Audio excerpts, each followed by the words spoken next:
Hello guys, welcome back to DC teachers academy. DC teachers academy के Facebook page पर आप सभी का स्वागत है। आज इस लाइव के माध्यम से हम चर्चा करेंगे सीटेट के कुछ इम्पॉर्टेंट क्वेश्चंस के बारे में। सीटेट के बाल विकास के कुछ इम्पॉर्टेंट क्वेश्चंस के बारे में चर्चा करेंगे। बहुत ही ज़्यादा इम्पॉर्टेंट क्वेश्चंस है और बेसिकली मैं आपको बता दूं कि सीटेट में एक मिनट ओके बहुत ही ज़्यादा इम्पोर्टेंट क्वेश्चन। हाँ, तो देखो सीटेट में होता क्या है। सीटेट में आपको जैसा कि पता है कि 30 मार्क्स की क्या आती है, 30 मार्क्स की आपकी आती है पेडागोजी, 30 मार्क्स की आपकी सीडीपी आती है, मतलब बाल विकास आती है। ठीक है, तो 30 मार्क्स में से 15 क्वेश्चन आप ऐसे होते हैं कि आप जो है अपनी अंडरस्टैंडिंग से कर दोगे। अपनी अंडरस्टैंडिंग जो आपकी समझ है, अगर आप एक आदर्श शिक्षक की तरह सोचें इस चीज़ को, तो आप 15 क्वेश्चन जो है आराम से कर ले जाओगे, कोई भी प्रॉब्लम नहीं होगी। ठीक है, बाकी जो 15 क्वेश्चन होते हैं वो कुछ कंसेप्चुअल होते हैं, उनमें कुछ कंसेप्ट लगता है, कुछ थ्योरीज लगती हैं, उनके बारे में मैं आपको बताऊंगा। ठीक है, अभी जस्ट बताऊंगा। तो देखो, पहला जो क्वेश्चन है मैं आपको बताऊंगा कि आप ऑप्शन कैसे चूज करोगे, कि आपका ऑप्शन कौन सा सही है, कैसे आप ऑप्शन को चूज करोगे। तो देखो, जेंडर की यहाँ पे बात कर रहा है। पहला ऑप्शन है जेंडर, एक आर्थिक अवधारणा है। अब आप मुझे बताओ, बाल विकास में कहीं आर्थिक अवधारणा आती है? तो ये ऑप्शन तो हो नहीं सकता, हटा दो इसको। यह एक जैविक निर्धारक है। जेंडर, जेंडर क्या आपका कोई जैविक निर्धारक है? नहीं। जेंडर का मतलब ये नहीं होता है कि वो आपकी जैविकता, कि आप पुरुष हो आप महिला हो, उसको निर्धारित करे। एक मनोवैज्ञानिक सत्ता है? नहीं, ये भी नहीं हो सकता। अब देखो, एक सामाजिक संरचना है। हाँ, कि जेंडर जो दिया है ना, जेंडर ये एक तरीके से समाज द्वारा दिया गया शब्द है। समाज ने जो है जेंडर रूढ़िवादिता फैलाई है, जेंडर का जो इस्तेमाल किया है एक समाज द्वारा किया गया है। तो यहाँ पर जो आपका राइट ऑप्शन होगा वो एक सामाजिक संरचना है। तो जेंडर क्या है? एक सामाजिक संरचना। ये आपका यहाँ पर राइट आंसर हो जाएगा। ठीक है, तो यहाँ पर ये राइट आंसर है। अब देखो, यहाँ पे अगला जो क्वेश्चन है, निम्नलिखित में से कौन विकास के व्यापक आयामों की सही पहचान करता है? बताइए। सामाजिक, शारीरिक, व्यक्तित्व व स्व, शारीरिक, संज्ञानात्मक, सामाजिक, संवेगात्मक, संवेगात्मक, बौद्धिक, आध्यात्मिक एवं स्व, शारीरिक, व्यक्तित्व, आध्यात्मिक एवं संवेगात्मक। प्रश्न को आप दोबारा पढ़िए, प्रश्न को हम दोबारा पढ़ेंगे। तो यहाँ पर देखो, प्रश्न ये कह रहा है कि विकास के व्यापक आयामों की सही पहचान करिए। विकास के कौन कौन से आयाम होते हैं, मतलब विकास कितने प्रकार का होता है। देखो, विकास में आपके कौन कौन से आयाम होंगे? मानव में आयु के साथ होने वाले परिमाणात्मक परिवर्तनों के साथ भी आपको पता है कि गुणात्मक परिवर्तन भी आते हैं। ठीक है, एक तो परिवर्तन होता है परिमाण में।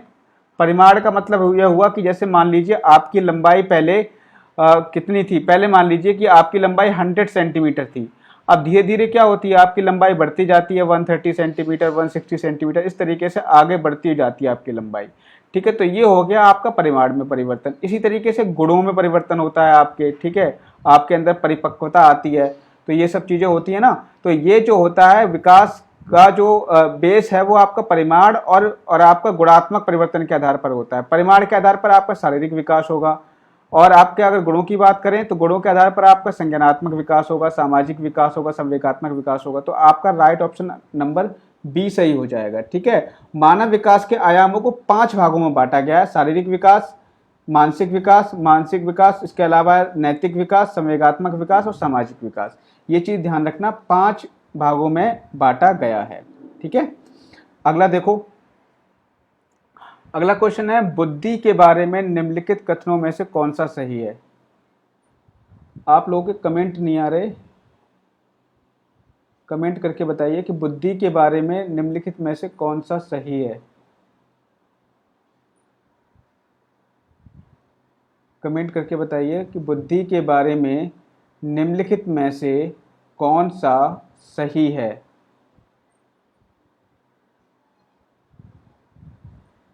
ऑप्शन आपके सामने दिए हुए हैं। पहला है, बुद्धि बहुआयामी है, जिसमें बुद्धि परीक्षणों के द्वारा पूर्ण रूप से परिमेय न की जाने वाली कई योग्यताएं शामिल हैं। बुद्धि अभिसारी रूप से सोचने की योग्यता है। बुद्धि अनुभव के परिणाम के रूप में व्यवहार में एक अपेक्षाकृत स्थायी परिवर्तन है, या बुद्धि एक आनुवांशिक विशेषक है जिसमें मानसिक गतिविधियों जैसे स्मरण एवं तर्क शामिल होते हैं। बताइए इसमें कौन सा ऑप्शन आपका राइट होगा, जल्दी कमेंट करके बताइए कौन सा ऑप्शन राइट होगा। देखो सही है की बात कर रहा है, बुद्धि के बारे में कौन सा सही है, तो मैं आपको बता दूं यहाँ पर बुद्धि जो है इसका ऑप्शन नंबर ए राइट होगा, क्योंकि बुद्धि जो है कैसी होती है, बहुआयामी होती है। बुद्धि का बहुआयामी आपने सिद्धांत पढ़ा होगा, ठीक है। तो बुद्धि कैसी होती है, बहुआयामी होती है, जिसमें बुद्धि परीक्षणों के द्वारा पूर्ण रूप से परिमेय न की जा सकने वाली कई योग्यताएं शामिल होती है। तो ऑप्शन नंबर ए यहाँ पर सही होगा। आगे हम बढ़ते हैं, निम्नलिखित में से कौन प्राथमिक सामाजिकरण माध्यम है। बताइए मीडिया, परिवार, विद्यालय व सरकार, इनमें से बताइए कौन सा राइट होगा। जल्दी कमेंट करके बताइए कि कौन सा यहाँ पर राइट होगा। बिल्कुल ये स्नेहा जी, क्वेश्चन नंबर 4 का आंसर बताइए क्या होगा सही। प्राथमिक सामाजिकरण माध्यम कौन सा होता है किसी बच्चे का, मतलब बच्चे का जो सबसे पहले सामाजिकरण होता है वो कहाँ पर होता है, मीडिया, परिवार, विद्यालय या फिर सरकार। तो जो पहला जो प्राथमिक सामाजिकरण माध्यम होता है वो आपका परिवार होता है, ठीक है। सबसे पहले बच्चा जो सामाजिकरण की प्रक्रिया सीखता है वो कहाँ सीखता है, आपके परिवार में सीखता है। तो ऑप्शन नंबर यहाँ पे क्या सही होगा, ऑप्शन नंबर यहाँ पर आपका बी सही हो जाएगा, ठीक है। ऑप्शन नंबर बी सही हो जाएगा। आगे देखो, आगे है जीन प्याजे के, बिल्कुल सोनू भानुकर बी सही होगा, नीलम ठाकुर जी बिल्कुल बी सही होगा यहाँ पर, ठीक है। आगे देखिए स्नेहा सिंह ए सही नहीं होगा स्नेहा जी, मीडिया नहीं है, प्राथमिक सामाजिकरण जो होगा वो आपके परिवार से होता है। आगे देखिए, जीन प्याजे के सिद्धांत का प्रमुख प्रस्ताव है, जीन प्याजे के सिद्धांत का प्रमुख प्रस्ताव है कि, यहाँ पर देखो यहाँ पर एक ऑप्शन नहीं है, सॉरी, यहाँ देखो बच्चे की सोच गुणात्मक रूप से वयस्कों से भिन्न होती है, बच्चे की सोच वयस्कों से निम्न होती है, बच्चों की सोच वयस्कों से बेहतर होती है, और इसके अलावा आपका एक ऑप्शन यहाँ पर और भी था, ठीक है। फिलहाल यहाँ पर जो इसका राइट आंसर बताइए क्या हो सकता है, इन तीनों में से बताइए। अच्छा इन तीनों में से एक आंसर है, इन तीनों में से चूज करके बताइए कौन सा राइट ऑप्शन होगा। बच्चों की सोच गुणात्मक रूप से वयस्कों से भिन्न होती है, बच्चों की सोच वयस्कों से निम्न होती है, या बच्चों की सोच वयस्कों से बेहतर होती है। बताइए कौन सा इसका राइट ऑप्शन होगा, जल्दी बताइए, कमेंट करके बताइए कौन सा राइट ऑप्शन होगा।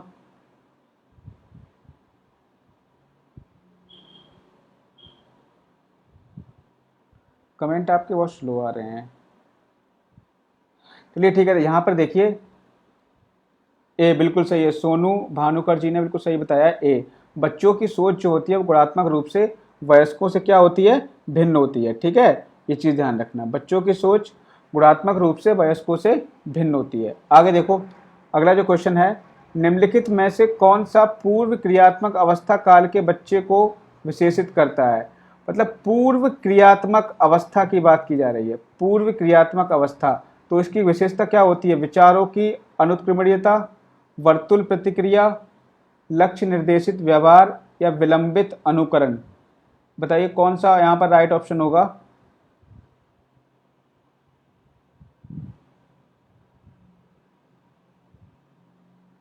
यहाँ पर कौन सा राइट ऑप्शन होगा, जल्दी बताइए। पूर्व क्रियात्मक अवस्था की विशेषता की बात की जा रही है, तो पूर्व क्रियात्मक अवस्था में क्या विशेषता होती है इसके बारे में बताइए। बच्चों की अनुत्क्रमणीयता, वर्तुल प्रतिक्रिया, लक्ष्य निर्देशित व्यवहार, विलंबित अनुकरण। सोनू भानुकर बी गलत है आपका, बी नहीं होगा। यहाँ पे जो राइट आंसर है वो है विचारों की अनुत्क्रमणीयता। अब देखो मैं बता रहा हूँ इसका मतलब क्या होता है। यहाँ पे देखो इसका मतलब होता है कि अनुत्क्रमणीयता का मतलब हुआ कि बच्चे क्या करते हैं, बच्चे जब एक बार कोई भी चीज़ बोल देते हैं उसके बारे में फिर सोचते नहीं हैं। मतलब यह है कि अनुत्क्रमणीयता का मतलब यह हुआ कि एक बार जो चीज़ हो गई उसको दोबारा मुड़ करके नहीं देखना, ठीक है, उसको दोबारा मुड़ करके नहीं देखना। अब जैसे आपने देखा होगा कि हम लोग जो हैं क्या करते हैं, कोई भी चीज़ हमारी जो होती है, ठीक है, अगर हम कहीं पे उस चीज़ को रख देते हैं, ठीक है, कहीं भी चीज़ को रख देते हैं तो दोबारा से जाकर के उसको ढूंढ लेते हैं। लेकिन बच्चे क्या होते हैं, उस चीज़ को कहीं पर रख दें तो वो बाद में उस चीज़ को ढूंढ नहीं सकते, भूल जाते हैं, तो वो आप कहलाती है अनुत्क्रमणीयता। तो पूर्व क्रियात्मक अवस्था की जो विशेषता है वो विचारों की अनुत्क्रमणीयता होती है, वो पूर्व विचारों की ओर गमन नहीं कर पाते, पहले की ओर नहीं जा पाते। ठीक है, अगला देखो, बच्चों और उनके अधिगम के संदर्भ में निम्नलिखित कथनों में से कौन सा सही है? बताओ। बच्चों को अधिगम हेतु प्रेरित करने के लिए उन्हें पुरस्कृत एवं दंड करना होता है, ये देखो दंडित की बात आ गई, दंड की जहाँ पर बात आ गई तो वो तो ऑप्शन गलत हो ही जाएगा, उसको तो आप हटा ही दो। ठीक है, अगला देखो, सभी बच्चे सीखने के लिए स्वाभाविक रूप से प्रेरित होते हैं तथा सीखने में सक्षम होते हैं, ये ऑप्शन इसका सही हो सकता है। बच्चों को सीखने के लिए अभिप्रेरणा तथा सीखने के लिए उनकी सक्षमता केवल आनुवांशिकता के द्वारा आती है। तो यहाँ पे केवल वर्ड आ गया, यहाँ पे केवल वर्ड आ गया, और केवल वर्ड निगेटिव होता है। मैंने आपको बताया था, कुछ टैग वर्ड्स बताए थे, देखो जिसमें केवल आ जाएगा, केवल होता है एक निगेटिव वर्ड, तो ये तो ऑप्शन हो नहीं सकता। तो पहला ऑप्शन हट गया, दूसरा ऑप्शन हट गया। बच्चों की सामाजिक आर्थिक पृष्ठभूमि उनकी प्रेरणा एवं अधिगम सक्षमता को निर्धारित व सीमित करती है, तो यहाँ पे सीमित आ गया। ठीक है, और यहाँ पे सीमित जब वहाँ पे आ गया तो ये भी निगेटिव वर्ड हो जाएगा, क्योंकि सामाजिक आर्थिक पृष्ठभूमि से उनके अधिगम पर इतना कोई भी प्रभाव नहीं पड़ता। ठीक है, तो यहाँ पर ऑप्शन नंबर बी राइट हो जाएगा, बिल्कुल सही, बी यहाँ पर ऑप्शन राइट होगा। देखो आप लोग कमेंट नहीं कर रहे हो, कमेंट करके जल्दी बताइए कि कौन सा ऑप्शन सही होगा। ठीक है, कमेंट करके बताया करिए। अगला है, प्रगतिशील शिक्षा में बच्चों को किस तरह से देखा जाता है? देखो प्रगतिशील शिक्षा पर मैंने अपने YouTube पर वीडियो डाल दिया है, प्रगतिशील शिक्षा पर मैंने YouTube पे वीडियो बनाया है, मेरा एक YouTube चैनल है DC टीचर्स अकेडमी के नाम से, DC टीचर्स अकेडमी के नाम से YouTube चैनल मेरा बना हुआ है। उस पर मैंने प्रगतिशील शिक्षा पर एक अलग से वीडियो बनाया, उसमें मैंने बताया कि प्रगतिशील शिक्षा की विशेषताएं क्या होती हैं। ठीक है, तो इसकी जो विशेषता है, प्रगतिशील शिक्षा क्या कहती है? प्रगतिशील शिक्षा कहती है कि जो बच्चे का मस्तिष्क होता है, बच्चे का मस्तिष्क खाली स्लेटों के रूप में नहीं होता है, मतलब बच्चे का मस्तिष्क खाली नहीं होता है। प्रगतिशील शिक्षा ये कहती है कि बच्चा जब विद्यालय आता है तो वो अपने अंदर कई सारे विचारों को लेकर आता है। ठीक है, पहले जो अवधारणा थी कि बच्चे का मस्तिष्क एक कोरी स्लेट के समान होता है, वो यहाँ पर गलत है। यहाँ पर क्या है कि जो प्रगतिशील शिक्षा है, प्रगतिशील शिक्षा ये कहती है कि बच्चा जब विद्यालय आ रहा है तो वो अपने अंदर बहुत सारे विचारों को लेकर आता है। ठीक है, तो हम यहाँ पर खाली प्लेट वाला ऑप्शन तुम्हारा गलत हो गया। छोटे वयस्कों के रूप में छोटे और बड़े करने वाले जो वर्ड होते हैं वो निगेटिव होते हैं, इनको हटा दो आप। निष्क्रिय अनुकारकों के रूप में निष्क्रिय भी एक निगेटिव वर्ड है, इसको भी हटा दो। सक्रिय अनिवेशक, देखो सक्रिय एक पॉजिटिव वर्ड होता है, तो डी ऑप्शन यहाँ पर राइट हो जाएगा। बिल्कुल स्नेहा सिंह ने बिल्कुल सही आंसर दिया है, डी, डी यहाँ पर बिल्कुल राइट ऑप्शन है। आगे देखिए, लेव वाइगोत्स्की के अनुसार अधिगम है। लेव वाइगोत्स्की, लेव वाइगोत्स्की, बिल्कुल कौशल्या भाई ने बिल्कुल सही आंसर दिया है, डी। अब देखो क्वेश्चन नंबर 9 देखो, लेव वाइगोत्स्की के अनुसार अधिगम क्या है? एक अनुबंधित गतिविधि है, एक सामाजिक गतिविधि है, एक व्यक्तिगत गतिविधि है, एक निष्क्रिय गतिविधि है। बताइए, लेव वाइगोत्स्की के बारे में पढ़ाई होगा। लेव वाइगोत्स्की ने किसका सिद्धांत दिया है? लेव वाइगोत्स्की ने भाषा एवं सामाजिक अधिगम का सिद्धांत दिया है, भाषा एवं सामाजिक अधिगम का सिद्धांत दिया है। ठीक है, तो भाषा, और जहां पर भाषा की बात आए और जहां पर सामाजिक की बात आए तो वो आप आंख बंद करके क्या लगा दोगे? वाइगोत्स्की लगा दोगे। तो ऑप्शन नंबर बी यहाँ पे राइट होगा। बिल्कुल सोनू भानकुर जी ने बिल्कुल सही आंसर दिया है। नीलू जी, इसका आंसर बी राइट होगा। ठीक है, बी यहाँ पर राइट होगा। ठीक है, तो यहाँ पर बी ऑप्शन राइट होगा। आगे देखिए, आगे है जीन प्याजे के अनुसार बच्चे, जीन प्याजे के अनुसार बच्चे को पुरस्कार एवं दंड के सिद्धांतों का प्रयोग करते हुए विशिष्ट तरीकों से व्यवहार करना एवं सीखना सिखाया जा सकता है। अब आप मुझे ये बताओ, यहाँ पर किसकी बात आ गई? दंड की बात आ गई। तो मैंने आपको बताया है कि जहां पर दंड की बात आ जाए वो ऑप्शन निगेटिव हो गया, उसको आप हटा दोगे। ठीक है, तो ऑप्शन ए तो हमारा हट गया। ठीक है, अगला देखो, ज्ञान को सक्रिय रूप से संरक्षित करते हैं, जैसे वे दुनिया में व्यवहार कौशल का प्रयोग करते हैं तथा अन्वेषण करते हैं। देखो ये ऑप्शन हमें सकारात्मक लग रहा है, लेकिन अभी हम इसको सही नहीं करेंगे, अभी और ऑप्शन पढ़ लेते हैं। प्रेक्षणात्मक अधिगम की प्रक्रिया का अनुसरण करते हुए दूसरों का अवलोकन करके सीखते हैं। देखो अवलोकन करने का जो सिद्धांत आपके प्याजे ने नहीं दिया था, प्याजे ने अवलोकन करना ये नहीं कहा था कि अवलोकन करके सीखते हैं। ठीक है, तो ये ऑप्शन तो गलत हो जाएगा। अवलोकन करने का सिद्धांत प्याजे ने नहीं दिया था, वो आपका दिया था अल्बर्ट बंडूरा ने। अल्बर्ट बंडूरा ने दिया था। अल्बर्ट बंडूरा ने कहा था कि बच्चे जो सीखते हैं वो अनुकरण करके सीखते हैं, तो ये तो ऑप्शन हो नहीं सकता। फिर देखो डी ऑप्शन क्या है, जीन पियाजे के अनुसार बच्चे को उद्दीपन अनुक्रिया, अब देखो उद्दीपन अनुक्रिया की बात यहाँ पर आ गई, तो उद्दीपन अनुक्रिया का सिद्धांत किसने दिया था बताओ। उद्दीपन अनुक्रिया किसने दिया था, थॉर्नडाइक के द्वारा दिया गया था, ठीक है, थॉर्नडाइक के द्वारा दिया गया था। लेकिन यहाँ पर बात कर रहे हैं हम पियाजे की, तो यहाँ पर ऑप्शन नंबर केवल बी राइट हो जाएगा, ठीक है, ओनली बी ऑप्शन यहाँ पर बचा है, ठीक है। आगे हम बढ़ते हैं। इस तरीके से अगर हम ऑप्शन को रिमूव करके हम कोई भी प्रश्न को हल करेंगे तो ऑब्वियस सी बात है कि हमारे एग्जाम में 30 में से 30 मार्क्स आने वाले हैं, ठीक है। चलिए आगे बढ़ते हैं। चालक विकास की दर में व्यक्तिगत विविधताएं होती हैं, फिर भी चालक विकास का क्रम, फिर भी चालक विकास का क्रम कहाँ से कहाँ तक है। तो देखो परिष्कृत सूक्ष्म चालक विकास से अपरिष्कृत स्थूल चालक विकास तक, फिर है शीर्षगामी से अधोगामी तक, फिर है अधोगामी से शीर्षगामी तक, और फिर है अपरिष्कृत स्थूल चालक विकास से परिष्कृत सूक्ष्म चालक विकास तक। बात किसकी करी जा रही है, विकास की दर में व्यक्तिगत विविधताएं होती हैं। जैसा कि आपको पता है कि प्रत्येक बच्चे का जो विकास होता है वो अलग अलग दर से होता है, ठीक है, और प्रत्येक बच्चे के अंदर वैयक्तिक विभिन्नताएं भी पाई जाती हैं। प्रत्येक बच्चा अलग अलग होता है, ठीक है, हर एक प्रकार से अलग होता है, चाहे उसका रंग रूप हो या उसके अंदर गुण हो, कुछ भी हो सकता है आकार में। तो वो जो होती हैं, इनका जो विकास क्रम होता है वो स्थूल से सूक्ष्म की ओर होता है। ध्यान रखना, जो विकास की दर होती है वो स्थूल से सूक्ष्म की ओर होती है। मतलब यह है कि जो विकास होता है पहले बहुत तीव्र होगा, ठीक है, बहुत तीव्र गति से होता है, फिर तीव्र गति से होने के बाद धीरे धीरे वो जो है धीमे धीमा होता जाता है, बहुत सूक्ष्म गति से होने लगता है, ठीक है। तो ये चीज़ आपको ध्यान रखनी है। अगला देखिए, अगला जो क्वेश्चन है, क्वेश्चन नंबर 12, वह अवधि जो वयस्कता के संक्रमण की पहल करती है उसे क्या कहते हैं। वयस्कता के संक्रमण की पहल बताओ क्या कहते हैं। बाल्यावस्था की समाप्ति, किशोरावस्था, मध्य बालावस्था, या पूर्व क्रियात्मक अवधि। बताइए इसका क्या राइट आंसर होगा, जल्दी से कमेंट करके बताइए क्या राइट आंसर इसका होगा। वह अवधि जो वयस्कता के संक्रमण की पहल करती है उसे हम क्या कहते हैं। देखो जो वयस्कता के संक्रमण की जो अवधि मानी जाती है वो हमारी है किशोरावस्था। किसकी है, किशोरावस्था, ठीक है। अब देखो किशोरावस्था में संक्रमण की बात आ रही है, तो इसमें संक्रमण क्या होता है, इसको देखो, एक है स्टैनले हॉल। स्टैनले हॉल ने इसको क्या कहा है, स्टैनले हॉल ने इसको तूफान की अवस्था कहा है। संघर्ष व तूफान की अवस्था क्यों कहा है, क्योंकि इसमें कई सारे ऐसे संक्रमण तत्व आ जाते हैं जिससे व्यक्ति का जो है मस्तिष्क या व्यक्ति, यही एक ऐसी अवस्था होती है, इसी अवस्था में व्यक्ति एक अच्छा आदमी बन जाता है और इसी अवस्था में व्यक्ति एक बेकार आदमी, एक बुरा आदमी भी बन सकता है, ठीक है। तो इसे वयस्कता के संक्रमण की अवस्था जो है वो 12 से 18 वर्ष तक की आयु की होती है, और ये इसमें हमारे आती है किशोरा अवस्था, ठीक है। आगे हम बढ़ते हैं, अगला क्वेश्चन देखते हैं, क्वेश्चन नंबर 13।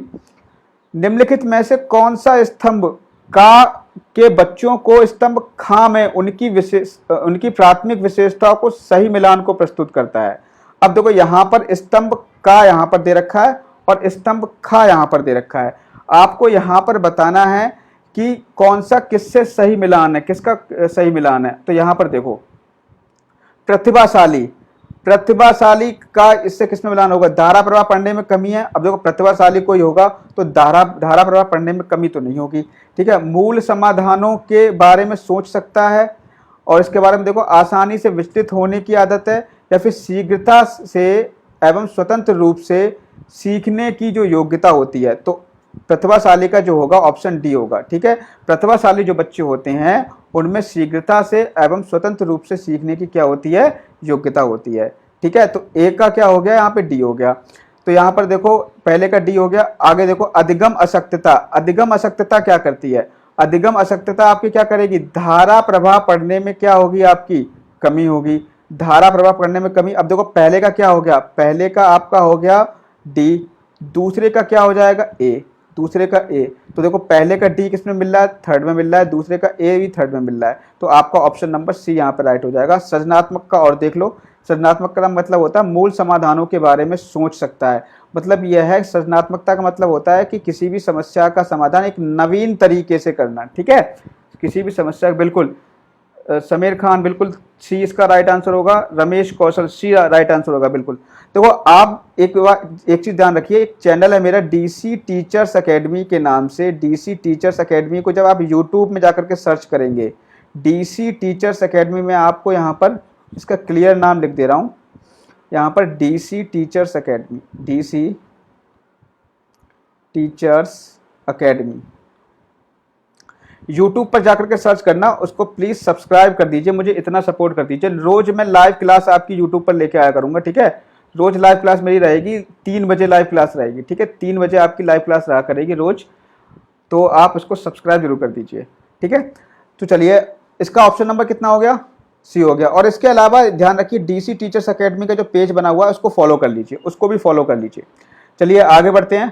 क्वेश्चन नंबर 14 क्या है? एक प्रारंभिक कक्ष में एक बच्ची अपने साथ जो अनुभव लाती है, जब बच्चा किसी विद्यालय में आता है तो अपने साथ जो अनुभव लेकर आता है उसमें क्या शामिल होता है? देखो, उनमें शामिल कर उनका संचय करना चाहिए, उन्हें अस्वीकार करना चाहिए। देखो, अस्वीकार का मतलब क्या? अस्वीकार तो एक निगेटिव वर्ड हो गया, एक निगेटिव वर्ड हो गया, नकारात्मक वर्ड हो गया, इसको हटा दो, ठीक है, हटा दो इसको।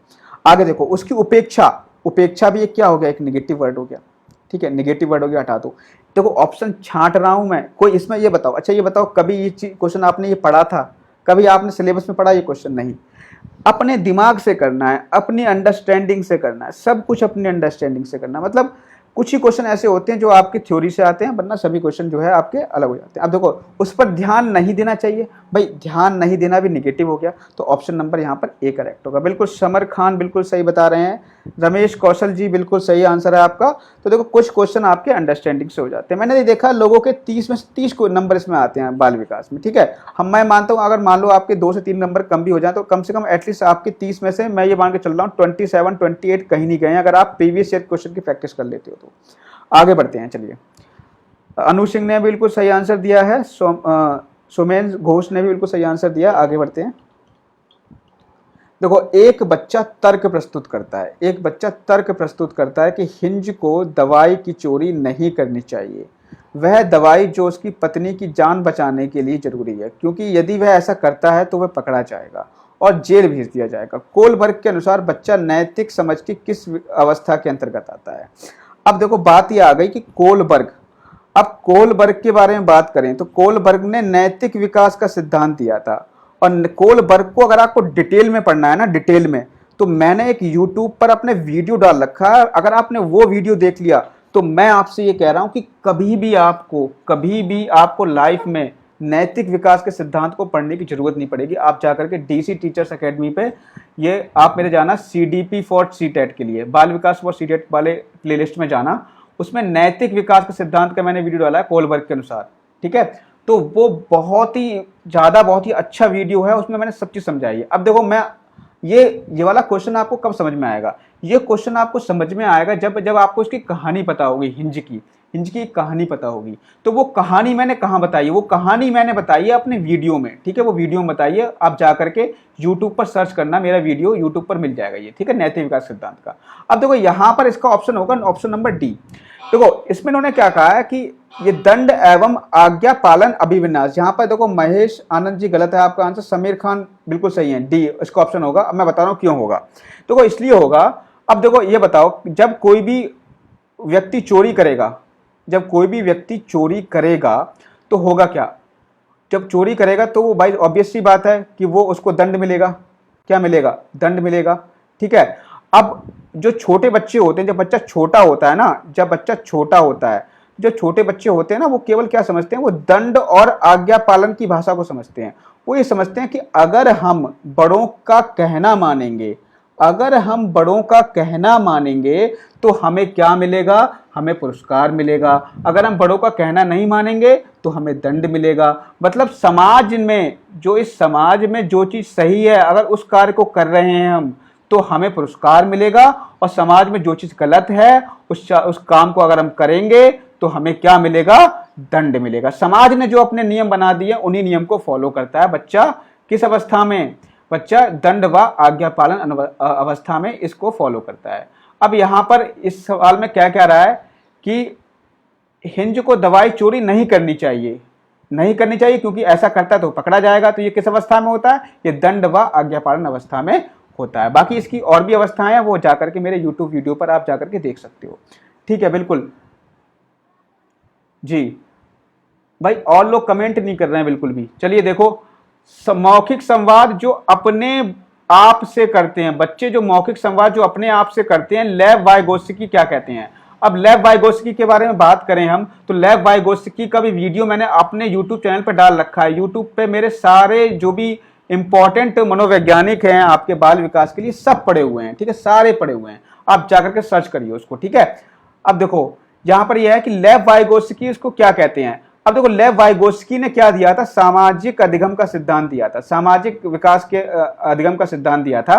तो लेव वाइगोत्स्की क्या कहते हैं कि लेव वाइगोत्स्की जो है, उनका जो सामाजिक विकास होता है वो दो तरीके से होता है। सामाजिक विकास जो होता है वो दो तरीके से होता है। देखो, एक तो होता है कि जब बच्चा समाज के लोगों से बातचीत करता है, एक तो ये चीज होगी कि जब बच्चा समाज के लोगों से बातचीत करेगा तो क्या करेगा, वो समाज के जो कुछ विचार होंगे, समाज के जो अच्छे विचार होंगे वो अपने अंदर लेगा, उससे उसका क्या होगा? विकास होगा, सामाजिक विकास होगा। दूसरा सामाजिक विकास कैसे होता है? बच्चा खुद से बातें करता है, बच्चा स्वयं से बातें करता है। जब बच्चा स्वयं से बातें करता है, उससे भी उसका सामाजिक विकास होता है। आपने देखा होगा कि छोटे बच्चे होते हैं, मन में कुछ बलबलाते रहते हैं। ठीक है, तो मौखिक संवाद जो बच्चा अपने आप से करता है, जो अपने आप से वार्ता कर रहा है, तो उसको हम क्या कहेंगे? जरा कमेंट करके बताओ। जो खुद अपने आप से अगर वार्ता कर रहा है तो उसको हम क्या कहेंगे? तो उसको हम कहेंगे व्यक्तिगत वार्ता। क्या कहेंगे उसको? हम व्यक्तिगत वार्ता कहेंगे। समझ में आ गया? ठीक है, व्यक्तिगत वार्ता कहेंगे। ठीक, और डिटेल में इसको जानना है तो आप जाकर के मेरे DC teachers academy YouTube channel पे जाकर सब्सक्राइब करिए। उसमें मेरे सारे वीडियो बाल विकास में पड़े हुए हैं, सब मैंने बता दिया है। आपका जो आपके प्याजे हैं, आपके वाइगोत्स्की हो गए, आपके चॉम्स्की हैं, सब के बारे में मैंने आपको बताया है। ठीक है, आगे देखिए, अगला क्वेश्चन देखिए। खिलौने, पहनावे की वस्तुएं, घरेलू सामग्रियां, व्यवसायों एवं रंगों को विशिष्ट लिंग के साथ संबंधित करना प्रदर्शित करता है। ठीक है, क्या प्रदर्शित करता है? तो यहाँ पर बिल्कुल सही, सब लोग सही आंसर दे रहे हैं। इंडिविजुअल, समीर खान, बिल्कुल इंडिविजुअल, समीर खान, प्रियंका शर्मा, सुनीता लक्ष्मीकांत त्रिपाठी जी, बिल्कुल सही आंसर है।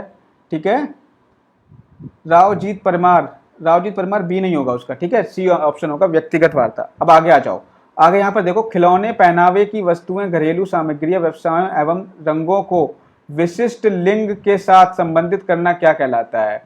अब देखो, अब आप इसका मतलब क्या हुआ? जैसे इसका मतलब ये हुआ कि जो है आपका ये मान के चलिए कि लड़कियां जो हैं, लड़कियों को बिजनेस नहीं करना चाहिए, लड़कियों को व्यवसाय नहीं करना चाहिए, व्यवसाय केवल लड़के ही कर सकते हैं। तो ये कौन सी बात हुई? इसमें क्या आपको दिख रहा है? या फिर आप ये कह लो कि घर का काम जो है केवल लड़कियां ही करेंगी, लड़के नहीं कर सकते। इसमें आपको क्या दिख रहा है बताओ? जेंडर प्रासंगिकता दिख रही है, विकास, जेंडर पहचान दिख रहा है, जेंडर रूढ़िवादिता दिख रही है, या फिर जेंडर सिद्धांत दिख रहा है? बताओ क्या दिख रहा है इसमें? बिल्कुल सही, सी ऑप्शन इसका करेक्ट होगा। महेश आनंद जी बिल्कुल सही राइट आंसर है। सुनीता जी, सोमेन घोष जी बिल्कुल सही। तो इसका ऑप्शन नंबर सी राइट होगा। बिल्कुल जेंडर रूढ़िवादिता की यहाँ पर बात की जा रही है। आगे बढ़ जाते हैं। सभी लोग इस पेज को फॉलो कर लें, लाइक करें, इस पोस्ट को लाइक करें सभी लोग। ठीक है, और मेरा चैनल है डीसी टीचर्स एकेडमी, यूट्यूब पर जाकर के सब्सक्राइब कर ले, इतना सपोर्ट मुझे कर दीजिए। आगे देखिए, एक शिक्षक को चाहिए कि, एक शिक्षक को क्या चाहिए? मैं आपको एक टेक्निक भी बता रहा हूं, साथ साथ में टेक्निक में आपको यह बता रहा हूं कि आप किस तरीके से आपके ऑप्शन को हटाओगे, रिमूव कैसे करोगे अपने एग्जाम में। तो यहां पर देखो, एक शिक्षक को चाहिए कि यह संप्रेषित करे कि वह कक्ष में सभी संस्कृतियों का सम्मान करती है एवं महत्व देती है। देखो ये हमारा पॉजिटिव है, ये हो सकता है, लेकिन अभी हम आगे और भी ऑप्शन पढ़ेंगे। ठीक है, और भी ऑप्शन पढ़ेंगे। देखो, वह विद्यार्थियों के बीच तुलना को अधिकतम करे। अब देखो यहाँ पे तुलना की बात आ गई। तुलना कैसा होता है? निगेटिव वर्ड होता है। तुलना कैसा होता है? निगेटिव वर्ड होता है। देखो मैं अप्रोच आपको बता रहा हूं कि क्या अप्रोच आप लगाओगे, क्योंकि बहुत से लोगों के मेरे पास क्वेश्चन ये आते हैं कि सर मैं पेडागोजी नहीं कर पाता, कि मैं पेडागोजी नहीं कर पाती हूँ, कि सर मुझे प्रॉब्लम होती है, मुझे मैं क्वेश्चन हल नहीं कर पाती हूँ, ऑप्शन को सॉर्ट आउट करने में प्रॉब्लम होती है। तो मैं आपको बता रहा हूँ निगेटिव वर्ड छाटो, तुलना करने वाला वर्ड। बच्चों की तुलना आप करोगे नहीं। आगे देखो, यह विशेष संस्कृतियों समुदायों के बच्चों को बढ़ावा दे। बताओ कि कोई विशेष संस्कृति को बढ़ावा दे। भाई हमारे संविधान में ऐसा तो नहीं लिखा है कि कोई विशेष समुदाय के बच्चे ही पढ़ सकते हैं, ये भी हमारा नेगेटिव हो गया। यह वह विद्यार्थियों की सांस्कृतिक विभिन्नताओं और विविधताओं की अनदेखी करे। हम अनदेखा भी हमारा क्या एक नेगेटिव वर्ड है, ये भी नहीं हो सकता। तो ऑप्शन नंबर ए हमारा सही होगा। बिल्कुल देख लेते हैं किसके आंसर सही है। पवन ठाकुर जी बिल्कुल सही आंसर है, समीर खान के सही आंसर है, और हमारे रमेश कौशल जी हैं वो भी सही आंसर उनका, महेश आनंद जी सही आंसर है, सुनीता जी का सही आंसर है, कौशल्या जी का भी सही आंसर है, सोमेन घोष जी का भी सही आंसर है। बहुत बढ़िया, सभी लोगों ने सही आंसर दिया है। तो हमें क्या करना पड़ता है, इस सीटेट में टेक्निक हमें मालूम होनी चाहिए कि ऑप्शन को कैसे रिमूव करें। आगे बढ़ते हैं, अगला क्वेश्चन देखिए। अगला क्वेश्चन है, निम्नलिखित संरचनाओं में से शिक्षा का अधिकार अधिनियम 2009 किसकी वकालत करता है? बताइए। सॉरी, हाँ देखिए, निम्नलिखित संरचनाओं में से शिक्षा का अधिकार अधिनियम 2009 किसकी वकालत करता है? बताओ। मुख्य धारा शिक्षण की, एकीकृत शिक्षा की, समावेशी शिक्षा की, या पृथक्करण की? बताओ। शिक्षा का अधिकार अधिनियम आरटीई 2009 ये किसकी वकालत करता है? तो ये सिंपल सी बात है, ये आपकी किसकी वकालत करेगा? ऑप्शन नंबर सी यहाँ पर राइट होगा। बिल्कुल समर खान जी बिल्कुल सही आंसर दे रहे हैं, बहुत बढ़िया। समर खान जी बहुत सबसे पहले आंसर देते हैं, तो ऑप्शन नंबर सी यहाँ पर राइट होगा। सुनीता जी बिल्कुल सी यहाँ पर होगा। महेश आनंद जी सी राइट, बिल्कुल। इंक्लूसिव एजुकेशन को फोकस करती है, ठीक है। बाकी आरटी, अच्छा ये मुझे बताओ कि आरटी जो एक्ट है वो 2009 में आया था, लेकिन ये लागू कब हुआ ये बताओ। लागू कब हुआ था ये बताओ, जल्दी सब लोग कमेंट करके बताइए, ये कब अप्लाई हुआ था, कब अप्लाई हुआ था? अनु ठाकुर जी बिल्कुल सही है, कौशल्या जी, पवन ठाकुर जी बिल्कुल सही है, रमेश जी बिल्कुल सही है। आप बताओ ये लागू कब हुआ था, जल्दी से कमेंट करके बताइए। लागू कब हुआ था, अप्लाई कब किया गया, ये जल्दी बताइए। अप्लाई कब किया था, जल्दी बताइए, अप्लाई कब किया गया?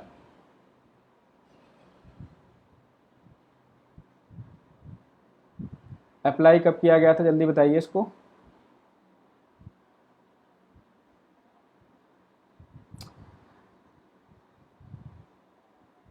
दिसंबर 2011 नहीं, 2010, यस 2010 को लागू किया गया था। ये 2010 को, अप्रैल 2010 को लागू किया गया था, ठीक है। चलिए आगे बढ़ते हैं। आगे हम देखते हैं, अगला क्वेश्चन है, यह विचारधारा कि सभी बच्चों को एक नियमित विद्यालय व्यवस्था में समान शिक्षा प्राप्त करने का अधिकार हो, सभी बच्चों को नियमित विद्यालय में समान शिक्षा प्राप्त करने का अधिकार हो, वो क्या कहलाता है? बहु सांस्कृतिक शिक्षा, समावेशी शिक्षा, मुख्यधारा शिक्षा, या विशेष शिक्षा? बताइए, कमेंट करके बताइए कौन सा आंसर यहाँ पर राइट होगा, जल्दी बताइए कौन सा आंसर यहाँ पर राइट होगा। तो यहाँ पर देखो, सभी बच्चों को एक साथ शिक्षा देना, एक नियमित विद्यालय में शिक्षा देना, चाहे वो किसी प्रकार का बच्चा हो, चाहे वो विकलांग दिव्यांग बच्चा हो, या फिर किसी भी प्रकार का जो बच्चा हो, तो वो यहाँ पर इसका ऑप्शन होगा ऑप्शन नंबर बी, समावेशी शिक्षा कहलाता है। ठीक है, बिल्कुल पवन ठाकुर जी, महेश जी, सुनीता जी, बिल्कुल बहुत बढ़िया आंसर दे रहे हो आप। अब मुझे लगता है, देखो आपको लग रहा है कि ये इसकी सीडीपी कठिन होती है, बताओ सीडीपी आपको लगता है कि कठिन होती है? सीटेट की बहुत आसान होती है, बस आपको क्या करना है, ऑप्शन को रिमूव करना है। बिल्कुल अनु ठाकुर जी, समर खान जी, बहुल सांस्कृतिक शिक्षा नहीं होगा, नहीं, ये आपका है समावेशी शिक्षा के अंतर्गत, ठीक है। आगे हम बढ़ते हैं, ऋषभ कुमार चौधरी जी बिल्कुल सही है, सोनू भानुकर बिल्कुल सही है। आगे बढ़ते हैं, निम्नलिखित में से कौन सी एक मुख्य प्रक्रिया नहीं है जिसके द्वारा सार्थक अधिगम घटित होता है? सार्थक अधिगम का मतलब यह है कि जिसका कोई परिणाम निकले, जिसका कोई परिणाम निकले, ठीक है, सार्थक अधिगम। तो क्या है, देखो, अन्वेषण एवं पारस्परिक क्रिया। अब एक चीज ध्यान रखना, क्वेश्चन में कह रहा है कौन सी मुख्य प्रक्रिया नहीं है, तो अन्वेषण और पारस्परिक क्रिया से सार्थक अधिगम तो होता है, ठीक है, तो ये तो आपका है ही। अब आप देखो, कंठस्थीकरण एवं स्मरण, बताओ, कंठस्थीकरण और किसी चीज को याद करने का कोई ये सार्थक परिणाम होता है इसका? ये बताओ, आप किसी भी चीज को रट लोगे तो उससे कोई सार्थक परिणाम निकलेगा?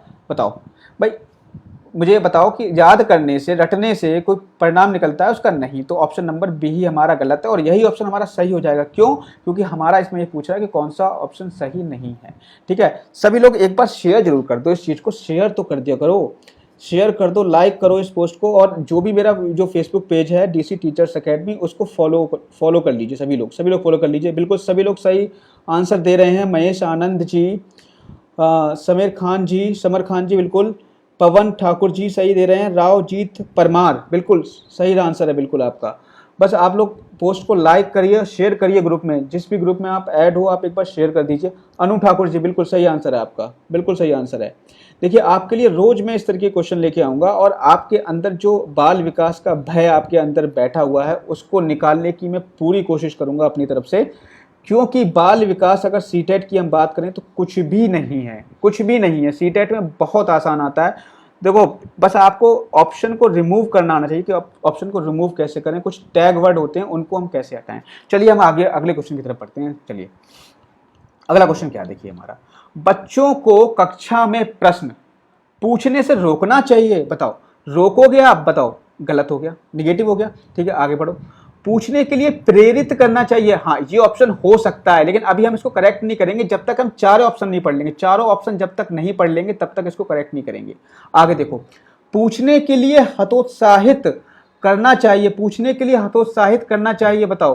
देखो महेश आनंद जी, क्लास का जो टाइम आपका रहेगा वो आपका डेली रहेगा आपका 3 बजे, 3 बजे आपका क्लास का टाइम रहेगा, ठीक है। 3 बजे आपको लाइव के माध्यम से आप मेरे इस या तो आप डीसी टीचर्स एकेडमी को आप सब्सक्राइब कर लीजिए, ठीक है। कुछ टाइम बाद मैं अपने चैनल पे लाइव आया करूंगा, DC teachers academy YouTube channel को सब्सक्राइब कर लीजिए, ठीक है। अब हम बढ़ते हैं आगे क्वेश्चन को। पूछने के लिए हतोत्साहित करना चाहिए, अब बताओ, पूछने के लिए हतोत्साहित करना चाहिए या फिर देखो पूछने की अनुमति नहीं देनी चाहिए। जल्दी से कमेंट करके आंसर बताइए, जल्दी से कमेंट करके आंसर बताइए कि कौन सा ऑप्शन सही होगा यहाँ पे। जल्दी से कमेंट करके आंसर बताइए कि कौन सा आंसर यहाँ पर सही होगा। तो ऑप्शन यहाँ पर क्या है, ऑप्शन नंबर यहाँ पर बी सही है, बाकी सब क्या है, निगेटिव है, बाकी सब क्या है, निगेटिव हो गए। तो ऑप्शन नंबर यहाँ पर बी सही होगा। क्यों? क्योंकि यहाँ पर देखो हतोत्साहित करना एक निगेटिव वर्ड है, अनुमति नहीं देना भी एक क्या हो गया, निगेटिव वर्ड हो गया, ठीक है। तो यहाँ पर आपका बी ऑप्शन राइट हो जाएगा। आगे हम बढ़ते हैं, इस तरीके से हम ऑप्शन को रिमूव करेंगे। अगला देखिए क्वेश्चन नंबर 23 क्या है, संरचनात्मक दृष्टिकोण के अनुसार अधिगम है, ठीक है। संरचनात्मक दृष्टिकोण के अनुसार अधिगम क्या है, अभी हम देखते हैं। अधिगम अनुभव के परिणाम के रूप में व्यवहार में एक परिवर्तन होने की प्रक्रिया, एक सक्रिय एवं सामाजिक प्रक्रिया, एक निष्क्रिय एवं व्यक्तिपरक प्रक्रिया, इसके अलावा देखो एक जानकारी के अर्जन की प्रक्रिया। बताओ कौन सा ऑप्शन यहाँ पर राइट होगा, कौन सा ऑप्शन यहाँ पर राइट होगा। अनुभव के, देखो पहला क्वेश्चन आप ध्यान से पढ़िए, क्वेश्चन आप ध्यान से पढ़िए पहले। संरचनात्मक दृष्टिकोण के अनुसार अधिगम क्या है, अनुभव के परिणाम के रूप में व्यवहार में एक परिवर्तन होने की प्रक्रिया, एक सक्रिय एवं सामाजिक अधिगम की प्रक्रिया, एक निष्क्रिय एवं व्यक्तिपरक प्रक्रिया, या जानकारी के अर्जन की प्रक्रिया। बताइए। तो जो अधिगम होता है ना, संरचनात्मक दृष्टिकोण की अगर हम बात करें, संरचनात्मक दृष्टिकोण क्या कहता है, संरचनात्मक दृष्टिकोण के अनुसार अधिगम एक सक्रिय एवं सामाजिक प्रक्रिया है, सक्रिय एवं सामाजिक प्रक्रिया है। इस प्रक्रिया में बच्चा अनवरत सीखने की प्रक्रिया में लगा रहता है। इसमें जो अधिगम किया जाता है वो सामाजिक गतिविधियों के द्वारा किया जाता है, ठीक है। सामाजिक गतिविधियों के द्वारा इसमें अधिगम किया जाता है। ये option number A, option number A यहाँ पे राइट नहीं है, ठीक है। ऑप्शन नंबर ए यहां पर राइट नहीं है। अनु ठाकुर जी, ऑप्शन नंबर यहां पे बी राइट है, ठीक है। ऑप्शन नंबर यहां पर बी राइट है। समर खान जी, ऑप्शन नंबर यहां पर क्या राइट है, बी राइट है, ठीक है। तो यहां पर संरचनात्मक दृष्टिकोण के अगर आप उसके परिप्रेक्ष्य से देखोगे तो अधिगम क्या है, अधिगम एक सक्रिय और सामाजिक प्रक्रिया है। कि ये क्या कहता है कि बच्चा जो है अधिगम कहां से करता है, अधिगम समाज के द्वारा करता है, सामाजिक गतिविधियों के द्वारा अधिगम करता है। चैनल के बारे में बताइए। देखो मेरे चैनल का नाम है, आपको बता रहा हूं, डीसी टीचर्स एकेडमी। ये आप सर्च करना, डीसी टीचर्स एकेडमी, ये आप सर्च करना यूट्यूब पे, डीसी टीचर्स एकेडमी आप यूट्यूब पर सर्च करना, ठीक है। ये आप सर्च करोगे जाकर के तो जो पहला चैनल आएगा वो मेरा चैनल है, ठीक है। उसको आप सब्सक्राइब कर लेना, समझ गए। और मैं अभी नहीं होगा तो मैं क्या करूंगा, इसी पेज पर अपने यूट्यूब चैनल का एक लिंक दे दूंगा, ठीक है। लिंक दे दूंगा, उससे जाकर के भी आप सब्सक्राइब कर लेना, ठीक है। फिलहाल तो आपको सर्च करने पे मिल जाएगा, डीसी टीचर्स एकेडमी सर्च करना, ठीक। आगे बढ़ते हैं। डेली लाइव आऊंगा मैं, डेली लाइव, अब मैं डेली लाइव आऊंगा, ठीक है। 3 बजे डेली लाइव आऊंगा, 3 बजे, मैं देखो मैथ्स आपका स्टडी करवाता हूं। मैंने सीटेट प्राइमरी के लिए पर्यावरण ऑलरेडी खत्म करवा चुका हूं। पर्यावरण के मैंने एनसीईआरटी के वीडियो सारे कंप्लीट करवा दिए, क्लास 3, 4, 5 के। आप मेरे यूट्यूब चैनल पे जाओगे, यूट्यूब चैनल पे जब जाओगे तो सीटेट एनवायरमेंट के नाम से एक प्लेलिस्ट बनी हुई है, वहां जाना। उसमें मैंने क्लास 3, 4, 5 की जो भी एनसीईआरटी के इंपॉर्टेंट पॉइंट्स है सारे करा दिए हैं। इसके अलावा मैथ्स तो देखो मैथ्स मैंने करवा दिए सारी, मैथ्स की भी वीडियो मैंने सारे करवा दिए हैं। और मैं आपको बताऊं 2019 से लेकर के 2013 तक के जितने भी प्रीवियस ईयर पेपर हैं उसकी सारी मैथ्स मैंने सॉल्व करवा दी है अपने यूट्यूब चैनल पे, ठीक है। हाँ, ईवीएस मैंने खत्म करवा दी है, ईवीएस मैंने खत्म करवा दी, ठीक है। मैं लिंक शेयर कर दूंगा महेश जी, मैं लिंक शेयर कर दूंगा आपको, ठीक है। मैथ्स तो देखो मैथ्स मैंने रेगुलरली चल भी रही है, और मैथ्स मैंने जो है 2011 से लेकर 2019 से लेकर के 2013 तक के जितने भी प्रीवियस ईयर के पेपर हैं उन सबकी सारी मैथ्स मैंने करा दी है, ठीक है। आगे हम बढ़ते हैं, और कभी मैं लाइव आकर के भी पढ़ा दिया करूंगा, ठीक है। एसएसटी भी करवाते हैं। देखो मैं आपको बताऊं आरसी जी, देखो एसएसटी वगैरह ये सब चीजें होंगी कब होंगी, जब अच्छा रेस्पॉन्स मिलेगा किसी भी चीज का, ठीक है। अगर आप मुझे सपोर्ट करोगे, यूट्यूब पे जाकर के सब्सक्राइब करो, शेयर करो इस चीज को, अच्छा सपोर्ट मिलेगा तो ऑब्वियस सी बात है मैं आपके लिए एसएसटी की क्लासेस भी लेकर आऊंगा, ठीक है। फिलहाल हम पढ़ते हैं क्वेश्चन नंबर 25 की जगह पर। बिल्कुल मैं लिंक शेयर कर दूंगा, ठीक है, लिंक शेयर कर दूंगा। देखो बच्चे की गलतियां शिक्षण अधिगम प्रक्रिया में महत्वहीन है। अब आप देखो गलतियों के बारे में बात की जा रही है। गलतियां क्या होती हैं? देखो गलतियों से हम क्या करते हैं, गलतियां क्या करती हैं, बच्चों के मूल्यांकन में सहायक होती हैं। गलतियां क्या होती हैं, बच्चों के मूल्यांकन में सहायक होती हैं। हम गलतियां एक्चुअली क्या करती हैं, यह हमें बताती हैं कि हमें किस प्रकार की शिक्षण विधि का प्रयोग करना चाहिए बच्चों को सिखाने के लिए, जिससे कि बच्चा कम से कम गलतियां करें। तो गलतियां क्या महत्वहीन हो जाएंगी? बताओ, ये ऑप्शन नेगेटिव हो गया, हटा दो इसको। ये ऑप्शन नेगेटिव हो गया, हटा दो। प्रदर्शित करती हैं कि बच्चे कितने लापरवाह हैं। लापरवाह की बात ही नहीं होगी भाई, हटा दो इसको भी, ये भी नेगेटिव वर्ड हो गया, ठीक है। अब देखो बार बार अभ्यास करने के लिए कहकर तुरंत सुधार देनी चाहिए। बार बार अब देखो ये ऑप्शन हमारा थोड़ा सा पॉजिटिव लगा। अभी हम डी भी पढ़ेंगे। अधिगम का एक भाग है तथा उनके विचारों में एक अंतर्दृष्टि देती हैं। तो इसका राइट आंसर बताइए, जल्दी बताइए, इसका राइट आंसर क्या होगा? राइट आंसर इसका क्या होगा, जल्दी बताइए।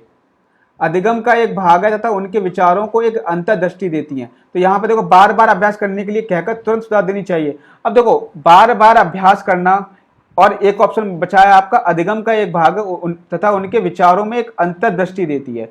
तो गलतियां क्या होती हैं? गलतियां एक अधिगम का भाग होती हैं, आपके अधिगम का एक भाग होती है, ये चीज ध्यान रखना, ठीक है। गलतियां जो होती हैं आपके अधिगम का एक भाग होती हैं, तो गलतियों को कभी भी हमें इग्नोर नहीं करना चाहिए, ठीक है।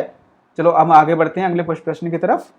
बिल्कुल सही है आंसर, रावजीत परमार जी सही आंसर है, पवन जी सही आंसर दे रहे हैं, महेश जी, आरसी जी, पुष्पलता जी बिल्कुल सही आंसर दे रही है, रमेश जी सही आंसर दे रहे हैं। चलिए आगे बढ़ते हैं। मूल्यांकन को वस्तुनिष्ठ प्रकार के लिखित कार्यों पर आधारित होना चाहिए, एक अलग गतिविधि के रूप में लेना चाहिए, शिक्षण अधिगम प्रक्रिया का एक भाग होना चाहिए, केवल नंबरों के संदर्भ में करना चाहिए। तो नंबर तो आप हटा ही दो, नंबर का तो आप हटा दो, ठीक है। अब देखो शिक्षण अधिगम प्रक्रिया का एक भाग होना चाहिए, ये आपका कहीं ना कहीं सही लग रहा है। एक अलग गतिविधि के रूप में लेना चाहिए, अलग गतिविधि की बात तो हम कर ही नहीं सकते। अलग गतिविधि कैसे हम कर सकते हैं? वस्तुनिष्ठ प्रकार के कार्यों पर आधारित होना चाहिए, ठीक है। तो ये भी देखो हम वस्तुनिष्ठ प्रकार के लिखित कार्यों पर, केवल लिखित कार्यों पर आधारित हो, ये भी आपका नेगेटिव हो गया। केवल लिखित कार्यों पर आधारित नहीं होना चाहिए, तो आपका ऑप्शन नंबर सी सही हुआ। देखो बाकी हमने रिमूव कर दिए। रिमूव कैसे किए? लिखित कार्य केवल नेगेटिव, अलग गतिविधि नेगेटिव, केवल नंबर नेगेटिव, केवल जो है नेगेटिव वर्ड है। तो कैसे हमने हटाया? ये एक टेक्निक होती है। अब बताओ मूल्य, अब आप इसको, आपने कभी किताब में ये सब चीजें पढ़ी हैं? ये बताओ, आपको थोड़ी सा अपना दिमाग भी लगाना है ना, दिमाग लगाना है। बिल्कुल सही जोगिंदर जी, बिल्कुल सही सी। आरसी जी इसका ए नहीं होगा, केवल लिखित कार्यों के आधार पर थोड़ी ना होता है मूल्यांकन, ठीक है। बिल्कुल रमेश जी, हंसा जी बिल्कुल सही है, आपका ऑप्शन नंबर सी करेक्ट है, ठीक है। आगे बढ़ते हैं हम। साथ साथ में ये भी सीखिए कि किस तरीके से हमें ऑप्शन को छांटना है अपने, ठीक है, ये भी आपको सीखना है। आगे देखिए, नीचे लिखी हुई स्थिति किस सिद्धांत को दर्शाती है? अब देखो इसको हमें ढंग से पढ़ना है, अच्छे से पढ़ना है। जो विद्यार्थी अच्छा प्रदर्शन नहीं कर पाते वह महसूस करते हैं कि वे पर्याप्त रूप से अच्छे नहीं हैं और हतोत्साहित महसूस करते हैं, तब उनमें बिना प्रयास के कार्य को आसानी से छोड़ देने की संभावना है। तो होता क्या है कि बच्चे जब अच्छा प्रदर्शन नहीं कर पाते तो वे क्या करते हैं, वे ऐसा फील करते हैं कि वे अच्छे नहीं हैं, वे कभी अच्छा नहीं बन सकते, वे ऐसा फील करते हैं, अपने आप को डिमोटिवेटेड कर लेते हैं। ठीक है, तो वो क्या करते हैं, फिर अगला जो कार्य उन्हें मिलता है तो वो बिना प्रयास के ही छोड़ देते हैं उस कार्य को। तो इसमें क्या है, आनुवांशिकता एवं पर्यावरण से संबंधित नहीं है। दूसरा देखो, संज्ञान एवं संवेग अलग नहीं है, संज्ञान एवं संवेग संबंधित नहीं है, या फिर आनुवांशिकता एवं पर्यावरण अलग नहीं है। इसमें बताइए कि कौन सा आपका ऑप्शन राइट होगा। बताइए कौन सा ऑप्शन इसका राइट होगा, बताइए।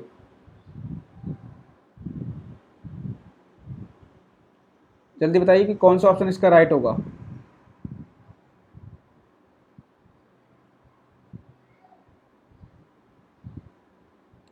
कमेंट करके बताइए जल्दी से।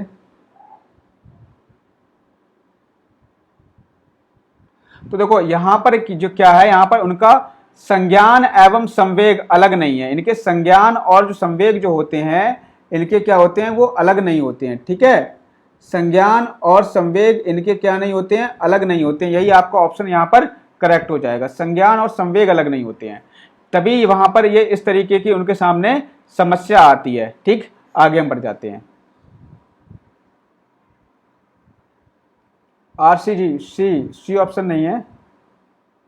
24 का आंसर क्या होगा, 24 का आंसर 24 तो पीछे चला गया। 24 का आंसर क्या होगा, अच्छा ये जब शिक्षक को विद्यार्थियों उनकी योग्यताओं के बारे में सकारात्मक, अच्छा ये क्वेश्चन हमने नहीं करवाया, शायद इसको भूल गए। ठीक है, अभी हम इसको करवा देते हैं, ठीक है। जब शिक्षक को विद्यार्थियों एवं उनकी योग्यताओं के बारे में सकारात्मक विश्वास होता है तब विद्यार्थी क्या करते हैं, जब शिक्षक को विद्यार्थियों और उनकी योग्यताओं के बारे में सकारात्मक विश्वास होता है तब विद्यार्थी किसी भी रूप में प्रभावित नहीं होते हैं। ये तो आपका नेगेटिव हो गया। ठीक है, सीखने के लिए उत्सुक एवं प्रेरित रहते हैं। आगे देखो, निश्चिंत हो जाते हैं, सीखने के लिए किसी भी तरीके का प्रयास करना बंद कर देते हैं। देखो प्रयास करना बंद करना, तो ये नेगेटिव हो गया, ये ऑप्शन नहीं हो सकता। उत्साह भंग हो जाता है, ये भी नेगेटिव हो गया, तो ऑप्शन नंबर यहाँ पर बी सही होगा। ठीक है, ऑप्शन नंबर यहाँ पर बी सही हो जाएगा। सीखने के लिए हमेशा उत्सुक और प्रेरित रहते हैं। आप कभी भी अगर आप शिक्षक हैं तो आप देखना, अगर आप उस बच्चे के बारे में अगर आपकी सकारात्मक अवधारणा है तो बच्चा हमेशा सीखने के लिए क्या रहेगा, उत्सुक रहेगा। ठीक है, आगे हम बढ़ते हैं। अगला क्वेश्चन हमारा कौन सा था, नेक्स्ट क्वेश्चन हमारा था, हमने कहां तक कर लिया था, क्वेश्चन नंबर, हाँ यहां तक हो गए थे। अब क्वेश्चन नंबर 28 पाते हैं। एक शिक्षक को प्रभावी रूप से समस्या का समाधान करने में सक्षम बनाने के लिए किस तरह से प्रोत्साहित कर सकती है। एक शिक्षक बच्चों को प्रभावी रूप से समस्या का समाधान करने में सक्षम बनाने के लिए वो किस तरीके से उसको प्रोत्साहित कर सकती है। ठीक है, क्या करना है, समस्या का समाधान करने के लिए उसको सक्षम बनाना है। ठीक है, तो यहां पर देखिए, बच्चों को समस्या के बारे में सहजानुभूत अनुमान लगाने एवं बहुविकल्पों के लिए प्रोत्साहित करके, या फिर पाठ्यपुस्तक के सभी प्रश्नों के व्यवस्थित तरीके से समाधान लिखकर। देखो पाठ्यपुस्तक के सभी प्रश्नों के व्यवस्थित तरीके से समाधान लिखकर, ये तो आपका ऑप्शन यहाँ पर निगेटिव हो गया। केवल यहाँ पर सिर्फ और सिर्फ पाठ्यपुस्तक की बात करी गई। ठीक है, तो उसको हटा दो आप। ठीक है, आगे देखो, पाठ्य पुस्तक से एक ही प्रकार के प्रश्नों के उत्तर के अभ्यास करके, एक ही प्रकार के प्रश्न का मतलब क्या है, निगेटिव हो गया ये। ठीक है, ये क्या हो गया, निगेटिव हो गया। ठीक है, और देखो यहाँ पर क्या हो सकता है आपका ऑप्शन नंबर अगला देखो, पाठ्य पुस्तक में दी गई सूचनाओं के कंठस्थीकरण करने पर, ये भी आपका ऑप्शन क्या हो जाएगा, ये भी आपका ऑप्शन गलत हो जाएगा। ठीक है, कंठस्थीकरण करना भी गलत हो जाएगा। तो यहाँ पर क्या है, बच्चों को समस्या के बारे में सहजानुभूत अनुमान लगाने एवं बहु विकल्पों को देखने के लिए प्रोत्साहित करें। ऑप्शन नंबर ए यहाँ पर करेक्ट हो जाएगा। ठीक है, पवन ठाकुर जी बिल्कुल सही राइट आंसर है आपका, रमेश जी बिल्कुल सही राइट आंसर है। इसके अलावा पुष्पलता जी बिल्कुल सही आंसर है आपका। ठीक है, आरसी जी बिल्कुल सही आंसर है। जोगेंद्र जी, बी कैसे होगा, बी यहाँ पर केवल पाठ्य पुस्तक की बात की जा रही है ना, तो बी तो हो ही नहीं सकता। शुश कपूर जी बिल्कुल ए सही होगा आपका। जोगिंदर जी बी आप कैसे कह रहे हैं, आप मुझे ये बताइए। बी इसमें कैसे हो सकता है? पाठ्य पुस्तक के सभी व्यवस्थित तरीके से समाधान लिख करके आप ये कहोगे बच्चे से कि आप समस्या का समाधान कर सकते हो? नहीं, बिल्कुल। पवन जी, नीलू जी, बिल्कुल ए सही होगा इसका। ठीक है, आगे बढ़ते हैं। अगला क्वेश्चन है, वह विधियां जिनके प्रयोग में विद्यार्थियों की स्वपहल व प्रयास शामिल है, निम्न में से किसका उदाहरण है? बताओ। वह विधियां जिनके प्रयोग में विद्यार्थियों की स्वपहल व प्रयास शामिल हैं, निम्न में से किसका उदाहरण है? बताओ। परंपरागत विधि, अंतर्वैयक्तिक विधि, निगमनात्मक विधि या अधिगमकर्ता केंद्रित विधि? अब देखो, विद्यार्थियों की स्वपहल मतलब खुद की पहल की बात की जा रही है, खुद की पहल की बात की जा रही है, खुद की पहल और खुद का प्रयास। तो किसमें करेगा? अधिगमकर्ता केंद्रित विधि। अधिगमकर्ता केंद्रित का मतलब यह है कि ऐसी विधि जो अधिगमकर्ता अपने अनुसार चुने, खुद के अनुसार चुने, खुद की रुचि के अनुसार उस विधि को चुने, तो वो क्या कहलाती है? अधिगमकर्ता केंद्रित विधि। ठीक है, तो यहां पर हम क्या करेंगे, जब भी हम किसी भी चीज को पढ़ाएंगे, जिस भी विधि से पढ़ाएंगे बच्चे को, तो हम ऐसा पढ़ाएंगे, उस विधि से पढ़ाएंगे जिससे कि उस बच्चे को समझ में आ जाए, उस अधिगमकर्ता को समझ में आ जाए। तो विद्यार्थियों की स्वपहल और प्रयास किसमें शामिल होती है? अधिगमकर्ता केंद्रित विधि में शामिल होती है। बिल्कुल, यहां पर ऑप्शन नंबर कौन सा सही होगा? ऑप्शन नंबर डी सही होगा। ठीक है, सुश कपूर जी बिल्कुल सही राइट आंसर दे रहे हो आप।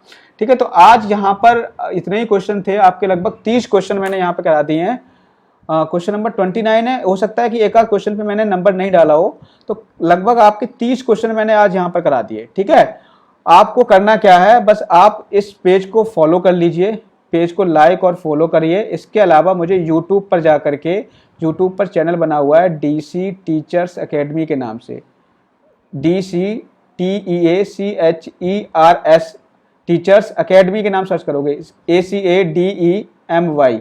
ठीक है, इससे सर्च करोगे, DC टीचर्स अकेडमी डाल देना, तो वहाँ पे जो चैनल आएगा वो मेरा ही होगा, उस पर जाकर के आप उसको सब्सक्राइब कर लेना। वहाँ पे आपको सारे वीडियो मिल जाएंगे। सीटेट बाल विकास के मैंने अलग से आपको वीडियो डाले हैं, बहुत बढ़िया वीडियो हैं। ठीक है, बिल्कुल जोगिंदर जी, बिल्कुल आप सही हो। ठीक है, चलिए, तो वहाँ पर आप जाकर के सब्सक्राइब करोगे तो सीटेट बाल विकास में जाना आप, तो सीटेट बाल विकास में जाओगे, वहाँ प्लेलिस्ट बनी हुई है, तो वो आपको सारे बाल विकास की वीडियो मिलेंगे। इसके अलावा अगर आप सीटेट पर्यावरण में जाओगे तो आपको किसके मिलेंगे? पर्यावरण की वीडियो मिलेंगे। मैथ्स के वीडियोस भी आपको सीटेट मैथ्स में मिल जाएंगे। ठीक है, चलिए, बिल्कुल सही। डेली 3 बजे आऊँगा मैं, आज तो थोड़ा सा लेट हो गया। ठीक है, डेली 3 बजे ही लाइव आऊँगा। अगर अब देखो, इस पेज को फॉलो कर लोगे ना, तो जब भी मैं लाइव आऊँगा आपको तुरंत नोटिफिकेशन आ जाएगा। RC जी, बिल्कुल। ठीक है, तो आज इस लाइव में इतना ही रखते हैं। बिल्कुल, सुधांशु जी, बिल्कुल इस पेज को फॉलो कर लीजिए। ठीक है, चलिए, बिल्कुल जोगेंद्र जी, आप बिल्कुल सही हो, बिल्कुल सही हो, आपने ए दिया है, बिल्कुल ठीक ठीक ठीक है, आप बिल्कुल सही हो। टैग वर्ड, हाँ टैग वर्ड मैंने बताए। टैग वर्ड के लिए मैंने DC टीचर्स अकेडमी पे जब जाओगे आप, तो वहां पर मैंने इंपॉर्टेंट टैग वर्ड्स का वीडियो बनाया है। आप सीटेट बाल विकास में जाना, सीटेट बाल विकास में जब आप जाओगे, वहां पर प्लेलिस्ट बनी हुई है। DC टीचर्स अकेडमी में एक प्लेलिस्ट बनी हुई है, सीटेट बाल विकास। ठीक है, उसमें आप जाना, उसमें आपको टैग वर्ड्स के वीडियो भी मिल जाएंगे। ठीक है, टैग वर्ड्स के वीडियो भी मिल जाएंगे। बिल्कुल जोगिंदर जी, आप बिल्कुल सही हो। ठीक है, डी बिल्कुल सही। ठीक है, तो आज इस लाइव के माध्यम से इतना ही रखते हैं। मिलेंगे आपसे कल। फिलहाल के लिए बस इतना ही। स्वस्थ रहिए और पढ़ाई करते रहिए। जल्दी ही वैकेंसी आपकी आने वाली है जूनियर में। ठीक है, प्राइमरी की तो अभी कोई पता नहीं है, हो सकता है आपकी जनवरी में या दिसंबर में आए, क्योंकि आपका एक बैच अभी BTC का बाकी है, उसके 2 साल पूरे हो गए हैं और उसके एग्ज़ाम अभी नहीं हुए हैं। तो आप जूनियर के, अगर आपने फॉर्म डाला तो जूनियर की तैयारी में लग जाइए, क्योंकि जूनियर की वैकेंसी आपकी आने वाली है। ठीक है, तो जूनियर सीटेट आपको क्वालिफाई करना होगा इसके लिए। ठीक, मिलते हैं नेक्स्ट वीडियो में। Thank you, have a nice day. स्वस्थ रहिए, बस यही हमारी कामना है प्रभु से। चलिए।